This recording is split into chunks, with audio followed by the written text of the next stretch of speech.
Before the wristwatch, before the telephone, before the telegraph wire stretched itself across a continent, and before the factory whistle carved the working day into neat, mechanical portions, there was a sound, a single resonant sound that carried across rooftops and rivers, over market squares and sleeping neighborhoods, through fog and rain and the ordinary noise of human life.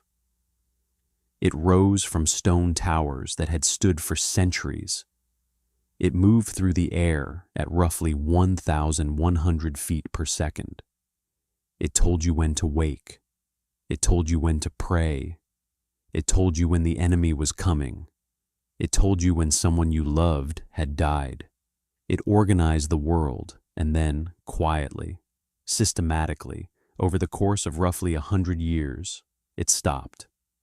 Walk through almost any old European or American city today. Look up. You will see towers. Bell towers, clock towers, church steeples. Many of them are empty.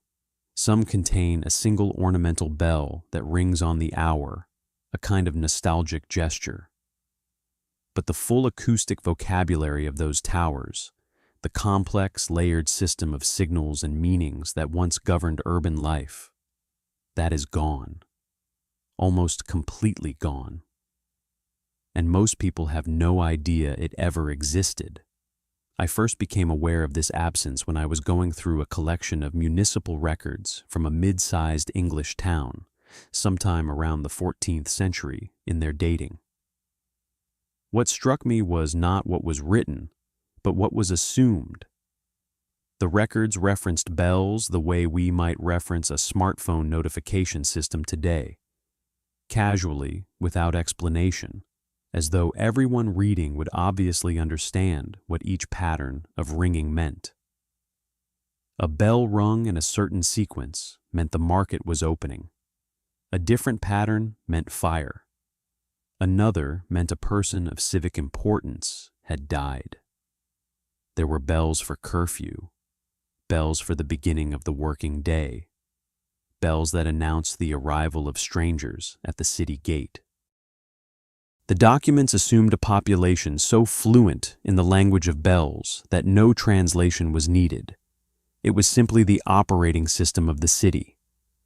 That discovery sent me deeper into the archives. And the more I looked, the more I found. Not just in England, but across France, Germany, the Low Countries, Russia, colonial America, and eventually across most of the documented world. A pattern emerged that I could not ignore. For roughly 800 years, from approximately the 9th century through the late 19th century, church and civic bells functioned as the primary long-distance communication network for nearly every urban settlement in the Western world. Not a secondary system, not a supplement, the primary system. This is not widely discussed. It is not taught in most history courses. The bells are treated as background detail, religious objects, architectural features, quaint remnants of a pre-modern world. But when you sit with the original documents, a different picture forms. These were precision instruments embedded in a sophisticated, city-wide information network. And their disappearance was not simply the natural fading of an old technology. It happened in specific ways, at specific times, for specific reasons. The pattern is worth examining. To understand what was lost, you have to understand what bells actually did, in detail, in practice, in the daily experience of a person living in a medieval or early modern city. It is easy to romanticize bells, to imagine them as purely spiritual objects calling the faithful to worship. That is, at best, an incomplete picture. Yes, they marked the canonical hours, matins, lauds, prime, terce, sext, none, vespers, compline, the religious structure of the day. But the canonical hours were also the civic structure of the day. They defined when courts opened and closed. They defined when apprentices were allowed to leave their masters' workshops. They defined when taverns were permitted to serve ale. We know this in remarkable detail because medieval municipalities were, in their way, quite bureaucratic. They kept records.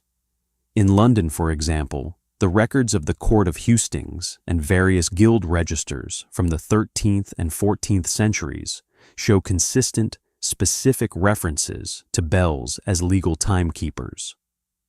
A contract might stipulate that payment was due at the ringing of the noon bell at St. Paul's. A curfew ordinance from 1285 in the reign of Edward I required that citizens of London be indoors after the ringing of the curfew bell, which was rung at St. Martin-le-Grand Church at the hour of 9 in the evening. This was not a suggestion, it was law, and the bell was the clock.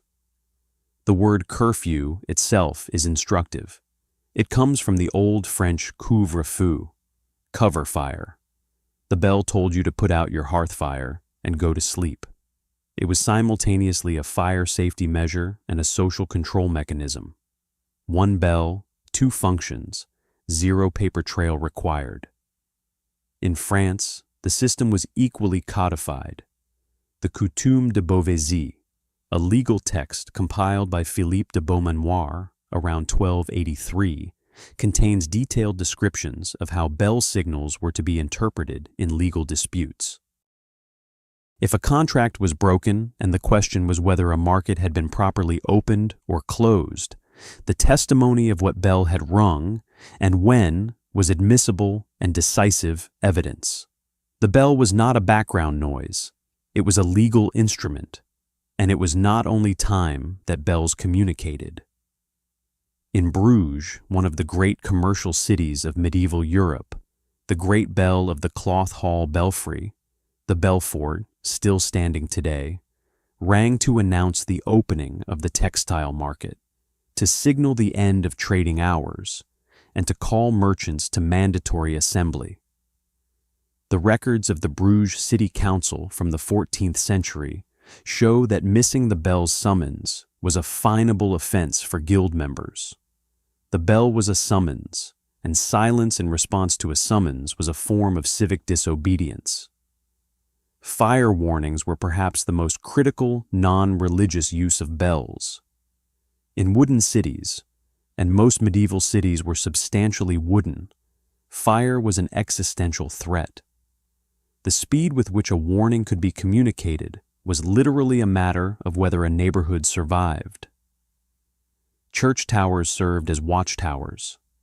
A bell rung in a rapid, irregular pattern, what the English called ringing the tocsin, told the population where to go and what to do. In many German cities, the specific church whose bell rang first indicated which quarter of the city was burning, allowing the population to respond with geographic precision. The German word for this alarm bell, Sturmglocke, storm bell, appears in city records from Frankfurt, Nuremberg, and Cologne going back to the 12th century. The Frankfurt Stadtrecht, the city law code of 1297, specifies that anyone who rings the Sturmglocke without cause, creating a false alarm, is subject to significant financial penalty. This tells us something important. The bell signal was trusted so completely that a false signal could cause citywide panic. The system was effective enough to be genuinely dangerous if misused. I want to pause here and offer a statistic that I think deserves some quiet contemplation. By the year 1300, there were approximately 9,000 parish churches in England alone, according to estimates derived from the Taxatio Ecclesiastica of 1291, a papal taxation survey. The vast majority had at least one bell. Many had several. Some of the larger urban churches had rings of 5, 6, 7, or more bells, each tuned to a specific note, capable of producing complex coded patterns of sound. This means that medieval England was, in effect, covered by a network of roughly 9,000 acoustic transmission points. No single point was very far from another. In dense urban areas, multiple towers were within earshot of each other simultaneously. It was a network with massive redundancy, geographic coverage, and, for its time, extraordinary information capacity. Not a coincidence, a system. The system extended to military and political communication as well. In 1415, as Henry V prepared to march his army across France toward Agincourt, the bells of towns along his route carried information about his movements faster than any mounted messenger could ride. French chroniclers of the period note, with some frustration, that the English seemed to know things about road conditions, about French troop positions, faster than should have been possible. Some historians have attributed this to English scouts.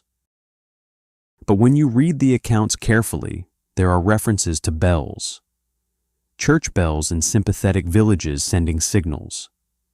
The network was not neutral. It was used by whoever controlled the towers. This becomes more significant as you move forward in time. During the English Civil War of the 1640s, parliamentary and royalist forces both attempted to use and disrupt local bell networks. There are documented instances of parliamentarian troops silencing bells in captured towns, not merely as symbolic gestures of control, but as practical measures to prevent coordinated responses from the surrounding countryside. The bells were not incidental. They were infrastructure. This is where my investigation began to take a more specific direction, because as I traced the history of bells forward through time, I started noticing something. The bells begin to disappear. Not all at once, not uniformly, but in waves. Each wave associated with a distinct historical moment.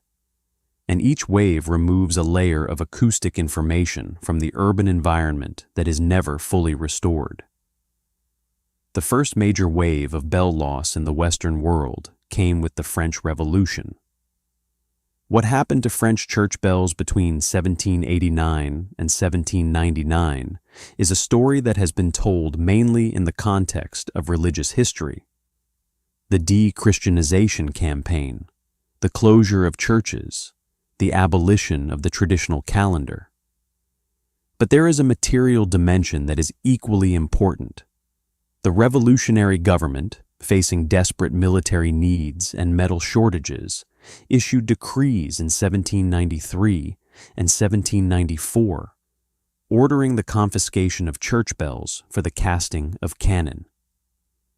The Comité de Salut Public, the Committee of Public Safety, which was at that time effectively governing France, issued precise directives about how this was to be carried out.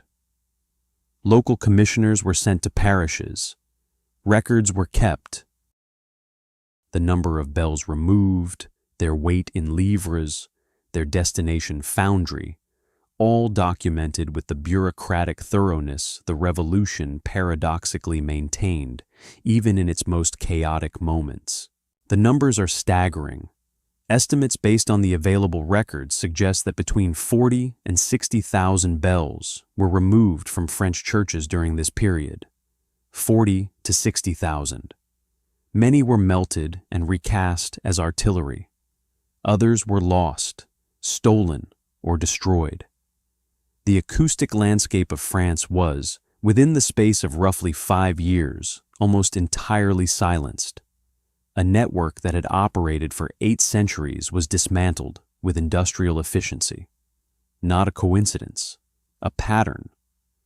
France would eventually rebuild much of its bell heritage in the 19th century, but never completely. And the cultural memory of what those bells had communicated, the full vocabulary of signals, the layered meanings, the civic literacy required to interpret them, that had been disrupted in ways that were much harder to rebuild than the physical bells themselves. Russia presents a different and in some ways darker version of the same story. The Russian bell tradition was among the most elaborate in the world. Russian bells were not rung by rotating the bell itself, as in Western Europe, but by swinging the clappers while the bells remained stationary, a technique that produced a distinctive, deep, complex sound. The bells of the Moscow Kremlin, and particularly the great bell towers of Russian Orthodox monasteries, had developed an acoustic sophistication that Western visitors consistently described as overwhelming. The German traveler Adam Olearius, visiting Moscow in the 1630s, wrote that the sound of Moscow's bells was like nothing in Europe, that the city seemed to vibrate with it from dawn to midnight, and that he had counted, by his estimate, more than 1,500 churches and chapels within the city, nearly all with bells. 1,500 in one city. The acoustic density of that is almost impossible to imagine today. Russian bells also had specifically civic and political functions. The Veche bell, the bell of the civic assembly, had a particular significance in the republics of Novgorod and Pskov, where it literally called citizens to democratic deliberation. When Ivan III of Moscow conquered Novgorod in 1478, he had the Veche bell physically removed and brought to Moscow. This was not a random act of plunder. It was understood by everyone, conqueror and conquered, as the silencing of a political voice. The bell had been the voice of the Republic. Removing it was removing the capacity for that voice to speak. The chroniclers of the time understood this perfectly. They wrote about the removal of the Novgorod bell with the gravity of an execution. This pattern, the deliberate removal of civic bells as an act of political control, appears repeatedly across history. When the Spanish conquered indigenous communities in the Americas and established their own churches, they brought bells not only for religious purposes, but as instruments of a new temporal and civic order. The pre-existing acoustic systems of those communities, drums, horns, other instruments, were suppressed. The bell tower became the sonic emblem of colonial authority. In Russia, the second and far more comprehensive wave of bell destruction came with the Soviet Revolution. After 1917, and particularly during the militant atheism campaigns of the late 1920s and 1930s, the Soviet government undertook a systematic demolition of church infrastructure. Churches were closed, repurposed, or demolished, and the bells, thousands of them, including many that were irreplaceable artistic objects, some of them centuries old and cast by master craftsmen whose techniques are no longer fully understood, were melted down. Again, ostensibly for metal. In 1930 alone, it is estimated that hundreds of thousands of bells were destroyed across the Soviet Union. The bell towers of the great monasteries, Solovetsky, Optina, the Trinity Sergius Lavra, were systematically stripped. The Harvard professor Thomas Whittemore, an art historian, visited Russia in the early 1930s and documented what he saw with a mixture of scholarly precision and barely concealed anguish. His notes, now held in various archival collections, describe towers still standing but empty, the hooks where bells had hung still visible, the sound of the cities transformed into what he called a new kind of silence, not natural silence, but an engineered one. An engineered silence. That phrase has stayed with me, because this is what you begin to see when you look at the full historical record. Not simply the natural obsolescence of old technology, replaced smoothly by newer and better alternatives, but something more discontinuous. The silencing of bells happened in moments of intense social disruption, revolution, war, conquest, enforced modernization, and in each case, the silencing removed not just a sound, but a layer of civic communication that the new order, for various reasons, preferred not to perpetuate. In the United States, the story takes a different form, but shares certain structural features. American cities in the colonial and early Republic period had their own bell cultures, largely inherited from England. Paul Revere, best known for his Midnight Ride, was also one of the most accomplished bell founders in colonial New England. His foundry in Boston cast bells for churches and civic buildings throughout the region. Revere's bells were not merely decorative, they were functional communication devices. His records, preserved at the Massachusetts Historical Society, include detailed specifications for different bells designed for different communicative purposes. American church bells rang for fire warnings, for election announcements, for the declaration of war and peace, for the death of public figures. When news of the signing of the Declaration of Independence reached Philadelphia on July 8, 1776, it was announced by the ringing of bells, the State House bell, which we now call the Liberty Bell, and the bells of Christ Church and other Philadelphia churches. The bells did not supplement the announcement. For most of the city's population, who could not read or who did not have immediate access to printed copies of the Declaration, the bells were the announcement. But by the 1880s and 1890s, American cities were changing rapidly. The telegraph had arrived, the telephone was spreading, newspapers were cheap and widely distributed. Factory whistles, not church bells, governed the working day in the industrial city. Fire alarm systems were being wired electrically into municipal telegraph networks. One by one, the communicative functions of bells were being transferred to other systems. The bells continued to ring for religious purposes, but their civic vocabulary was shrinking. This transition is worth examining carefully, because it was not simply technological replacement. It was also a shift in who controlled urban communication.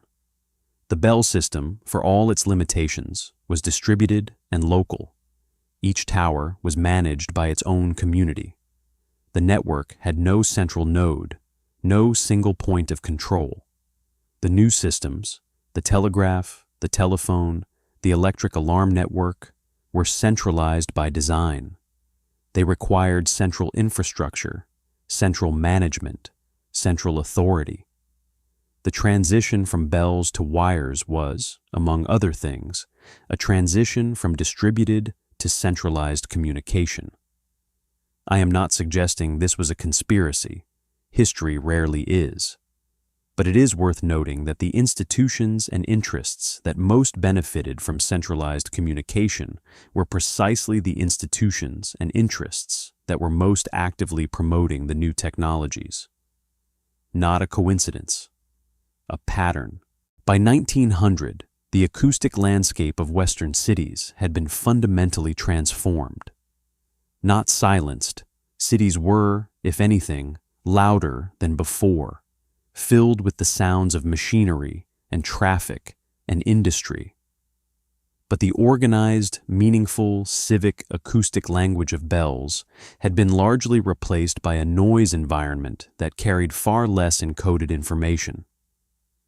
The ordinary citizen of 1850 could, simply by listening, know what time it was, whether there was a fire, whether the market was open, whether there had been a death of civic importance, whether there was a threat approaching the city. The citizen of 1950 knew none of these things from listening. They turned on the radio. They checked the clock on the wall. They waited for the newspaper. They called the operator. None of these replacements are inherently inferior. I want to be precise about this. The telegraph was faster than any bell. The telephone conveyed more information than any sequence of rings. The printed newspaper reached more people with more detail. But they were different in a fundamental way. They required access to infrastructure. The bell was public. It was free. It was present whether you sought it or not. You did not need to subscribe to the bell. You did not need a device to receive it.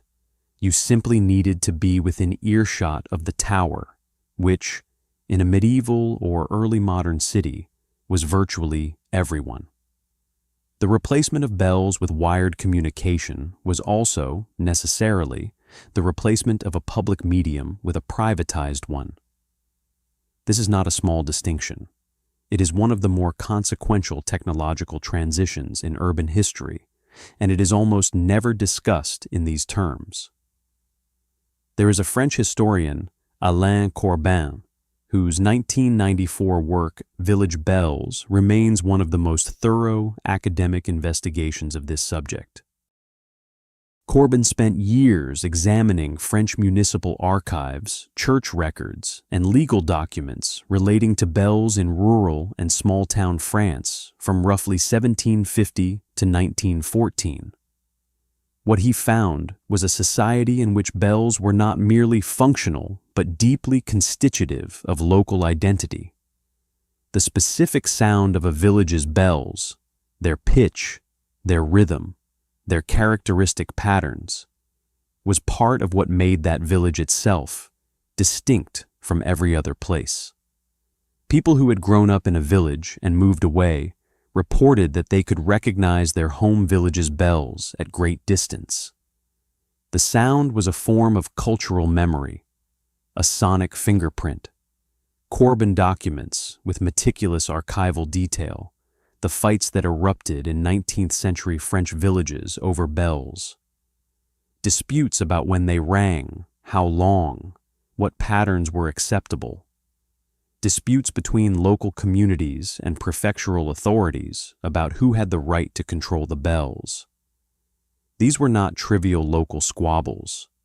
They were, in Corbin's reading, conflicts over who controlled the fundamental communication infrastructure of the community.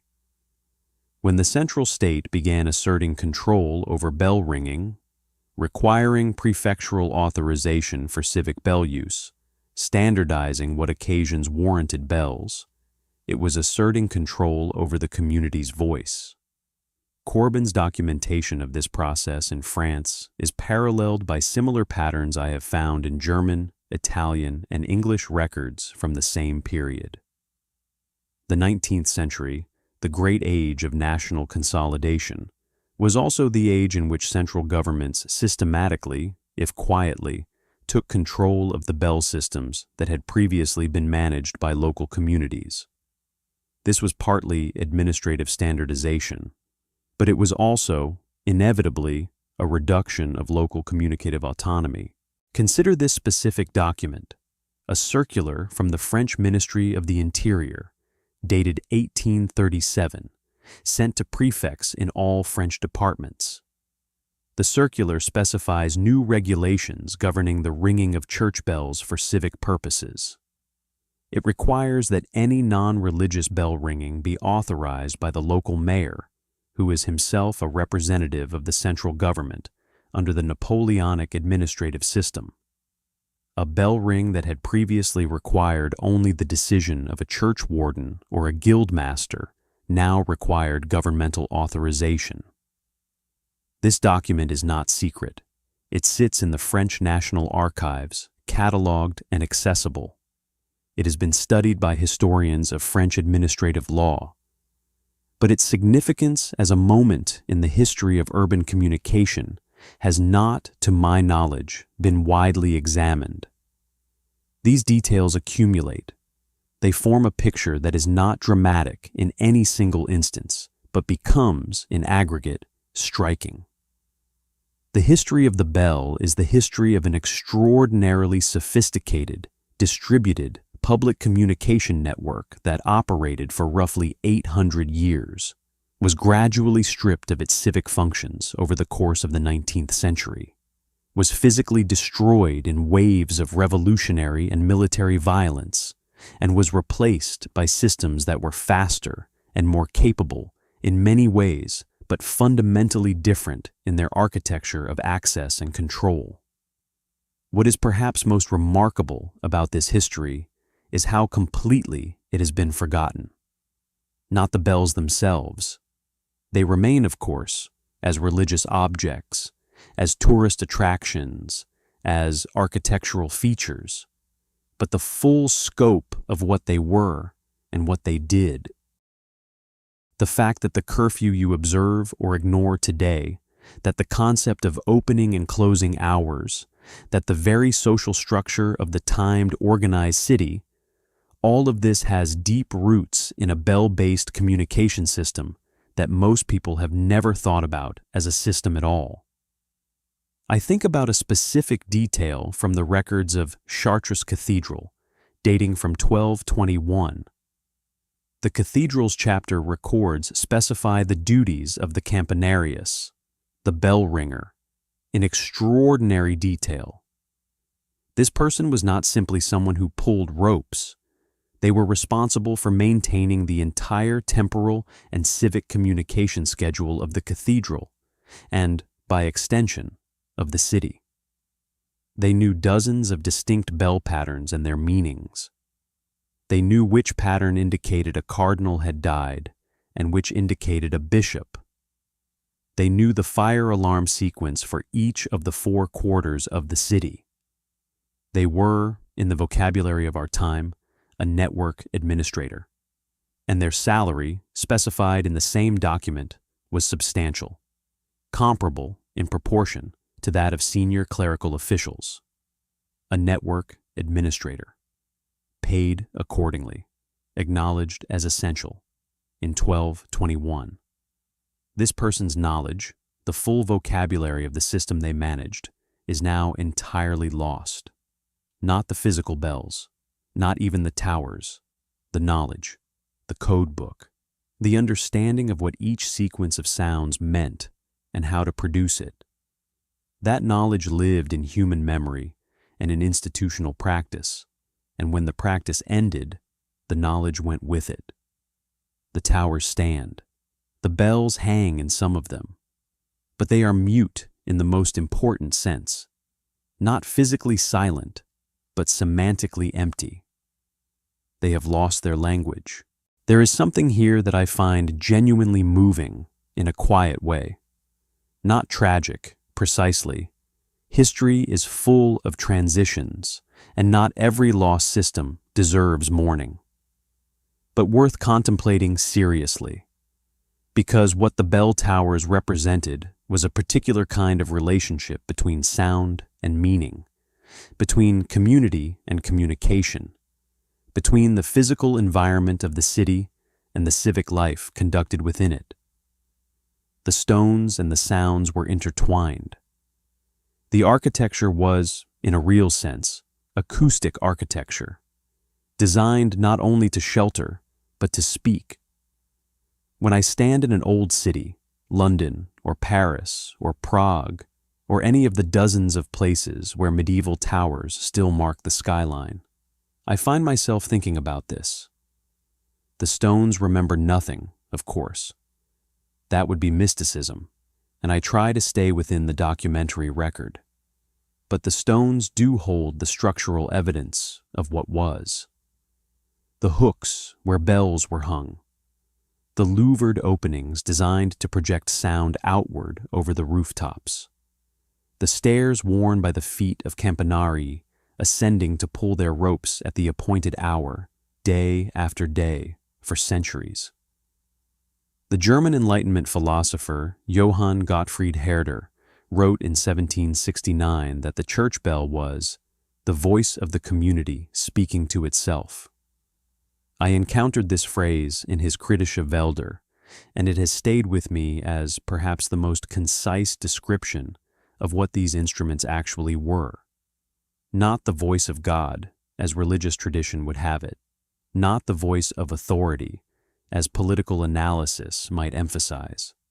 The voice of the community speaking to itself, a reflexive communication, the city aware of itself, oriented in time and space and civic relationship by its own emanated sound. That voice has been largely stilled. The communities that produced it have found other voices, other channels, other ways of organizing themselves in time and informing each other of danger and of market hours and of death. The new voices carry more information more quickly to more people. In many ways, they are vastly superior. But there was something in the old voice that the new ones do not quite replicate. Something in the fact that it was shared, that you heard the same bell as your neighbor, that the sound did not require a subscription or a device or a connection, that it came to you whether you sought it or not. Something in the fact that it rose from the center of your community and dispersed outward, reaching everyone equally, the way that the few public resources of common life are always most valuable when they are genuinely common. The bell towers still stand in most old cities. Walk past them at the right hour and you might hear a bell, a single tone, clean and round, marking the hour on a digital mechanism connected to nothing in particular. Or perhaps silence, just stone and the louvered openings and the hooks inside the tower where something heavier and more eloquent once hung. The towers remember what was there, not in any mystical sense, in the practical, architectural sense that they were built for a purpose, and that purpose is now absent, and the form remains without the function, like a telephone box with no telephone, like a letter box bricked over at the front of a house. The form is the memory. The absence is the evidence. And somewhere in the acoustic space between what these towers once produced and the ambient noise of the contemporary city, in that gap, if you are still enough to perceive it, you can almost hear what the city once sounded like, almost hear the system working, almost understand the language, the tocsin for fire, the slow tolling for death, the bright rapid rings for market open, the curfew bell descending over the rooftops at 9 in the evening, telling the city to put out its fires and rest. Almost, but not quite, the codebook is gone. The language is gone. The network administrator who knew every pattern is gone, centuries gone, and took the knowledge with them into a silence that no archive has fully broken. We have the records, we have the towers, we have the physical bells in some cases.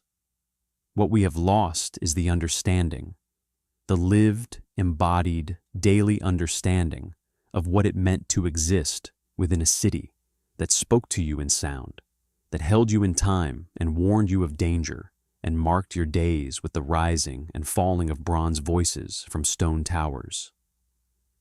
That city is gone. Its successor, our city, is noisier and faster and more connected in every measurable way.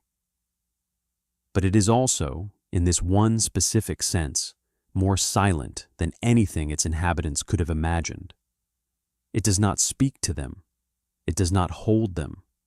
It does not tell them, in a voice that costs nothing and reaches everyone, that the day has begun, that the danger has passed, that the market is open, that someone has died.